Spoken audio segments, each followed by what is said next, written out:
Elbaf is a long-awaited arc we have wanted to see since the Little Guardian back in 1999-2000 in the manga. It is Usopp's dream island to see where he can grow into the warrior he wanted to be.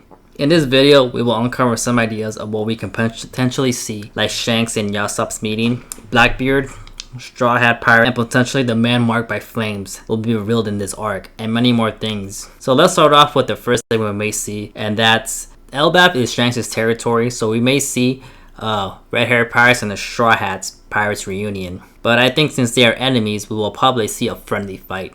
Nothing like Katakuri or Doflamingo level, but this is just my opinion.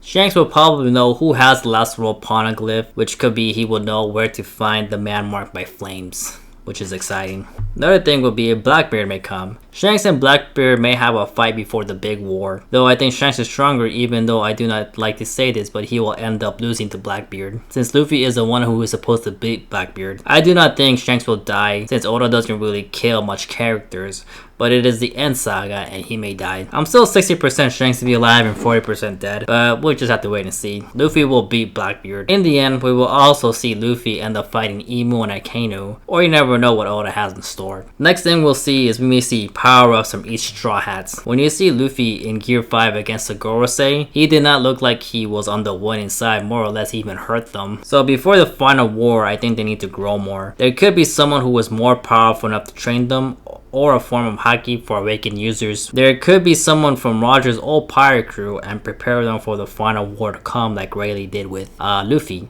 But we just have to wait and see. Everyone is strong enough, but I think Luffy needs to get stronger for the final war in order to beat the Gorosei. And along with the Gorosei is Figureline, the new Gorosei, and Imu. So another thing we'll see, we may see Prince Loki and what he does. So far we don't know much about him into Big Mom's family, but you know, something happened that one of them escaped and ran away and she didn't want to marry him. If she did marry him, you know, Big Mom would have already been the Pirate King with the unity of each family. So if Prince Loki is not the final villain, he can play an important role in Elbaf and tell us the history of the sun god Nika, which is related to Elbaf history.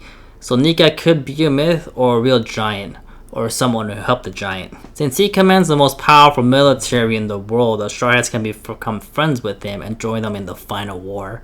So we may see the giants go to the final laugh tale and the final war, which will be pretty cool. One thing we will also see is the sun god Nika and who he really is in Elbaf history.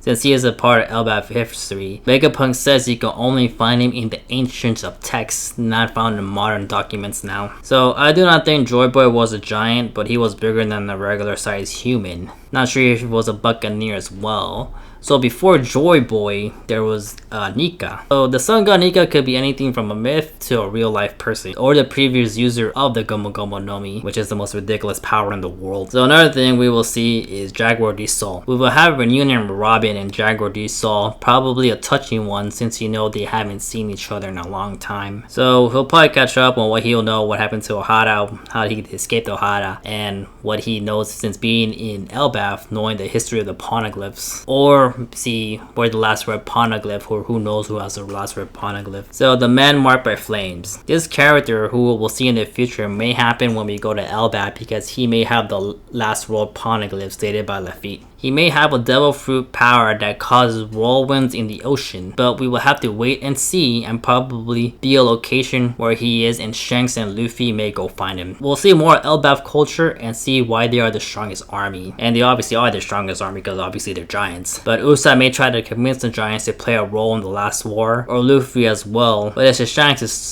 territory, so we may not see if they can come or not. It all depends on Prince Loki probably and Shanks, in my opinion. So since Usopp also wants to be this great warrior of the sea, he can also command the strongest army, the strongest military, which is the giants.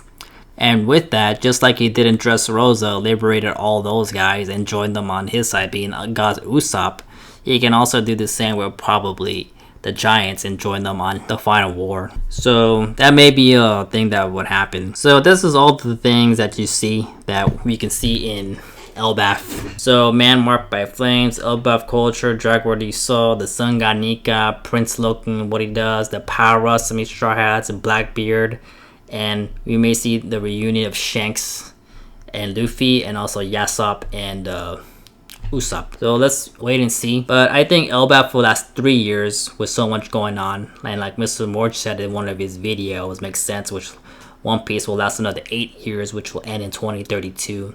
Because we got like 3 years, I think, of Elbaf, like a year probably in Laugh Tale, and we got 4 years probably to end One Piece. Final War will last 4 years, in my opinion, with probably 120 chapters for the Final War. So if you like this video, subscribe to my channel to see more anime and One Piece content, and if you want to see my previous video on how on Joy Boy's power, click right here.